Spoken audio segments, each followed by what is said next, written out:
Our America People's Trade Treaty held its 18th summit virtually this Monday.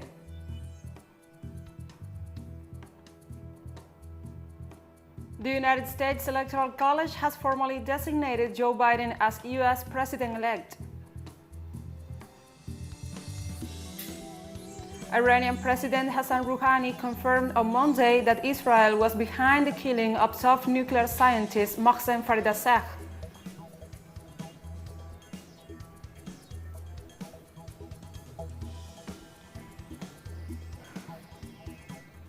From the headquarters of TeleSUR English in Havana, Cuba, this is From the South. I'm Gladys Quesada.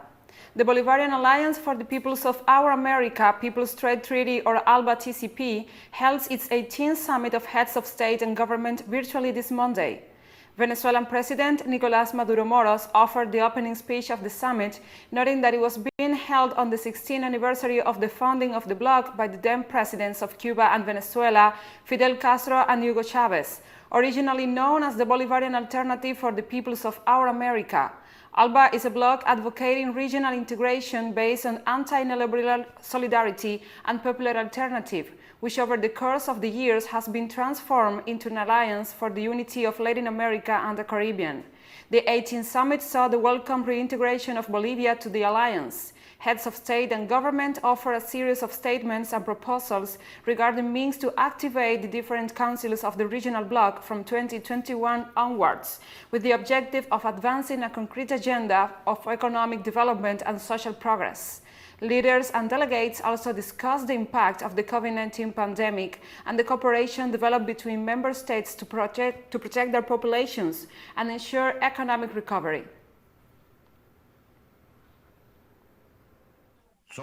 We face many challenges ahead.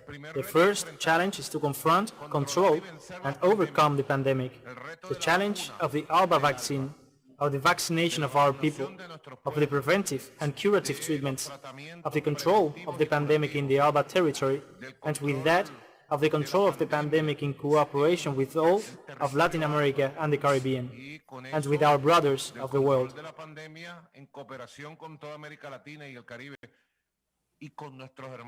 And the Venezuelan president also noted that the second great challenge facing the Bolivarian alliance is its economic recovery, following the wide-ranging effects of the United States' economic attacks and the impact of the COVID-19 pandemic. A second major challenge that is always present is economic recovery, as many of our economies have suffered devastating economic attacks based on brutal sanctions by the U.S. empire. After the economic devastation that Bolivia suffered with the coup a year ago, after the economic blows that have been suffered as a result of the pandemic across the world, a great challenge is our economic recovery through joint efforts.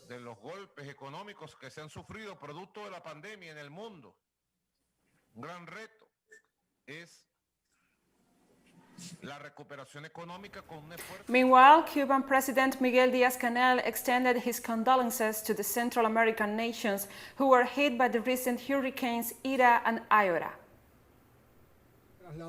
Allow me to convey my deepest condolences to the peoples and governments of the sister nation of Central America recently impacted by devastating hurricanes. We deeply regret the damage caused and reiterate our solidarity. Likewise, the Cuban president ratified his government's support to the government and people of Nicaragua, who have also suffered the consequences of the unilateral sanctions imposed by the United States government. I ratify today the firm support to the brotherly Nicaraguan people that, under the leadership of the Sandinista National Liberation Front and the leadership of Commander Daniel Ortega Saavedra, have defended with dignity the notable achievements made in recent years, in spite of the threats of sanctions and interference of the United States government.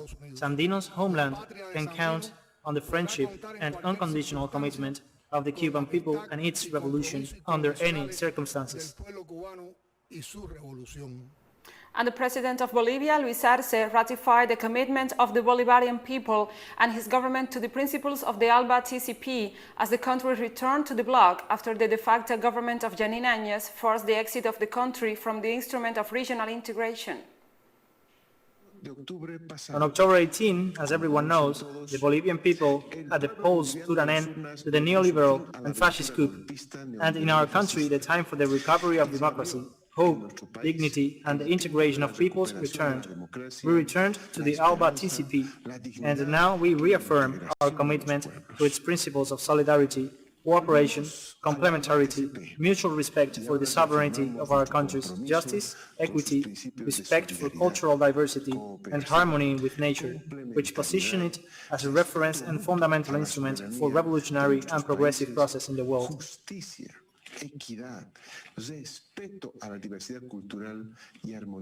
Cuban Foreign Minister Bruno Rodríguez Parrilla reiterated his country's support to work for the improvement of ties between the European Union and the community of Latin American and Caribbean states, and called to ensure that Venezuela is not included from meetings between representatives of the two regional blocs.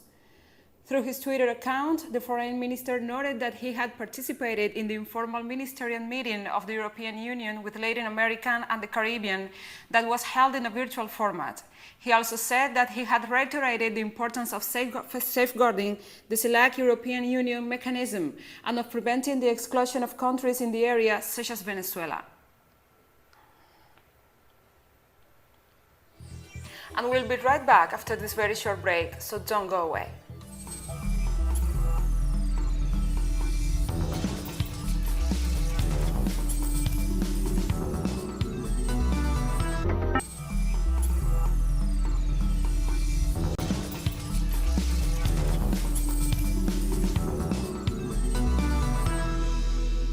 Welcome back to From the South. The United States Electoral College has formally designated Joe Biden as U.S. President-elect. California's 55 Electoral College votes formally pushed Democrat Joe Biden across the finish line in the presidential election, based on the results of the much-contested November 3rd vote. Mainstream media proclaimed Biden the winner over a month ago after he pulled ahead of President Donald Trump in 4 battleground states the night after the election, thanks to large numbers of mail-in ballots. This Monday's vote in the Electoral College formalizes those results, as slates of electors designated by states to validate the popular vote results met across the United States.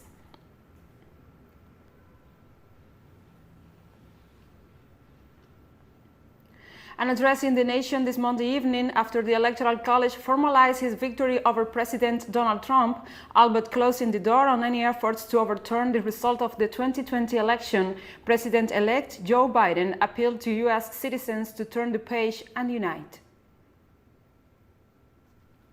America, democracy prevailed. We, the people, voted.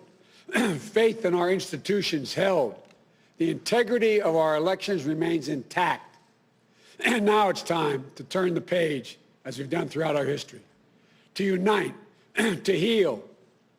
As I said in this campaign, I will be president for all Americans. And U.S. President-elect Joe Biden offered his strongest criticism of President Trump since the election, saying the Republican had defied the Constitution and the will of the people in refusing to accept the results. Was an effort by elected officials and one group of states to try to get the Supreme Court to wipe out the votes of more than 20 million Americans in other states, and to hand the presidency to a candidate who lost the Electoral College, lost the popular vote, and lost each and every one of the states whose votes they were trying to reverse. It's a position so extreme, we've never seen it before. A position that refused to respect the will of the people, refused to respect the rule of law, and refused to honor our Constitution.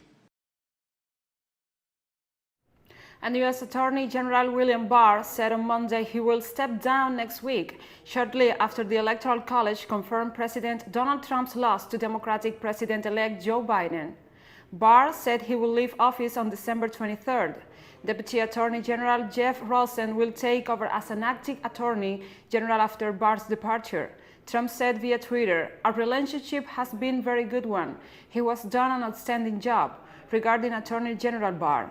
Biden beat Trump by 306 to 232 votes in the state-by-state Electoral College that chooses the president, as well as by more than 7 million ballots in the popular vote.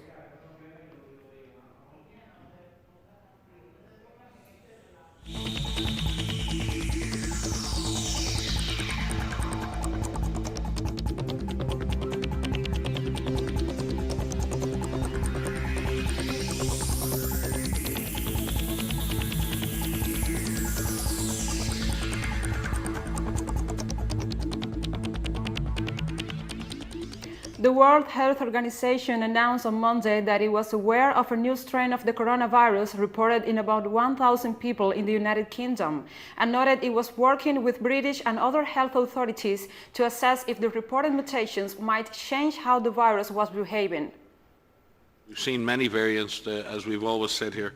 This virus evolves and changes over time, and we've seen different variants emerge. The question is, what is their significance in public health terms? Certainly looking at this particular variant seems to have become more prevalent in the UK. We'll obviously need to work with our international lab network to see if that variant is becoming more prevalent on an international basis. The British Health Secretary announced Monday that London and surrounding areas will be placed under the highest level of coronavirus restrictions from Wednesday, as infections rise rapidly in the capital. Therefore decided to move Greater London, the south and west of Essex, which includes Basildon, Brentwood, Harlow, Epping Forest, Castle Point, Rochford, Malden, Braintree and Chelmsford, along with Thurrock and Southend-on-Sea borough councils, and the south of Hertfordshire, which means Broxbourne, Hertsmere, Watford and the Three Rivers Local Authority, into Tier 3, which is the very high alert level. This means that people can only see friends and family they don't live with or are in a support bubble with in outdoor public places, and of course in line with the rule of 6.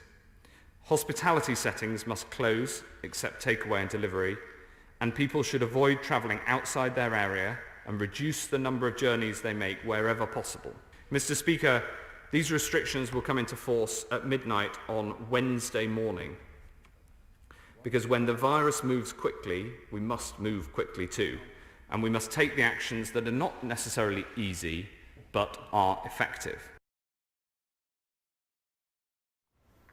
During an Organization for Economic Cooperation and Development panel discussion on forging a new consensus for economic, social and environmental progress, French President Emmanuel Macron said the main test for multilateralism is the handling of the coronavirus pandemic, in particular ensuring equitable vaccine rollout and solidarity with emerging countries. I think a lot of things depend on us. And for me, the main test on multilateralism will be about management of this COVID crisis. Whoever's in charge, if we manage to cooperate on vaccines, solidarity vis-à-vis emerging countries and especially Africa, we will put ourselves in a situation to resume de facto multilateralism.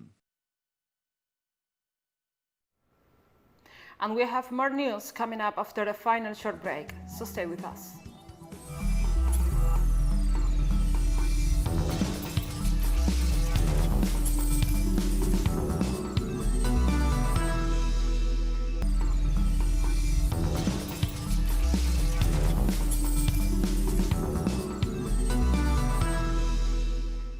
Welcome back to From the South.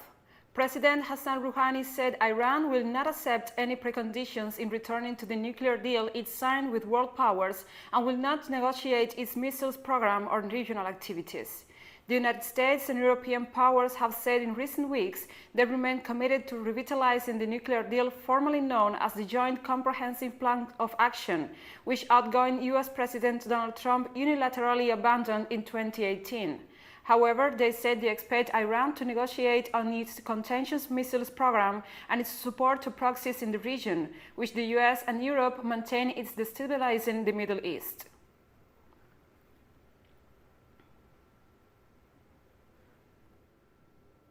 Mohsen Fakhrizadeh was waging instability and war in the final days of the Donald Trump administration. At the right time and at the right place, Iran will take revenge, but will not let others choose the time or venue. Meanwhile, the stability of the region is very important for us.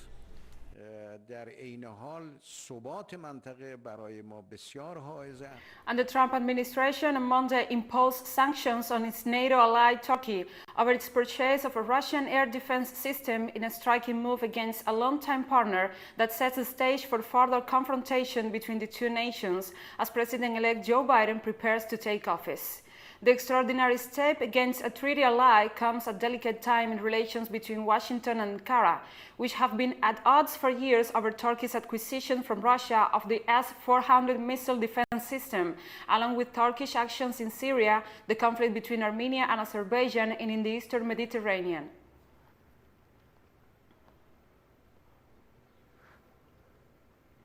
And the Palestinian President Mahmoud Abbas met with the Emir of Qatar, Tamim bin Hamad Al Thani, as part of a two-day official visit to Qatar. Abbas' visit comes in the aftermath of the normalization agreements between Israel and the United Arab Emirates, Bahrain, Sudan and Morocco. Qatar's Foreign Minister Sheikh Mohammed Al Thani earlier this month ruled out the possibility that his country will normalize its relations with Israel. During the meeting with Abbas, the Qatari Emir affirmed his country's firm position on the Palestinian issue and its support for the establishment of an independent Palestinian state, with East Jerusalem as its capital.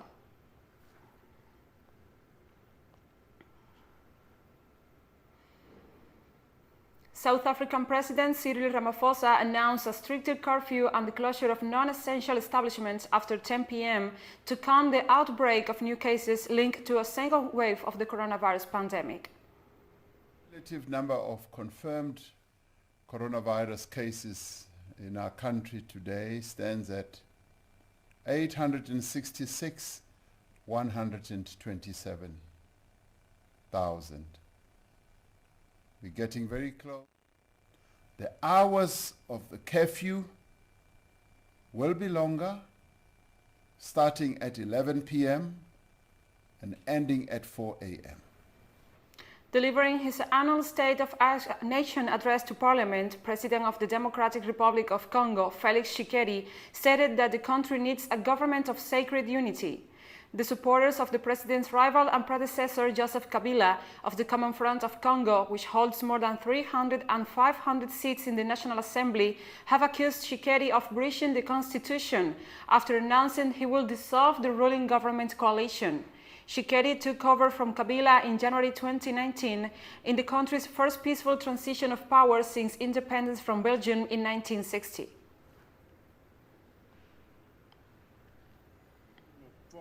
I have noticed a very strong convergence between the vast majority of the parties consulted and myself on the need to break with the FCC cash coalition, which has become paralyzing for government action. The roadmap of the next government that will emerge from the new coalition will commit us unreservedly to the sacred union of the nation in the work it conducts for the good of the Congolese people. I call on Congolese men and women to be vigilant in all directions in the face of the increase in the number of COVID-19 cases, which is now confirmed as a second wave, mainly in the city of Kinshasa. And we have come to the end of this news brief. But remember, you can find this and many other stories on our website at telesurenglish.net.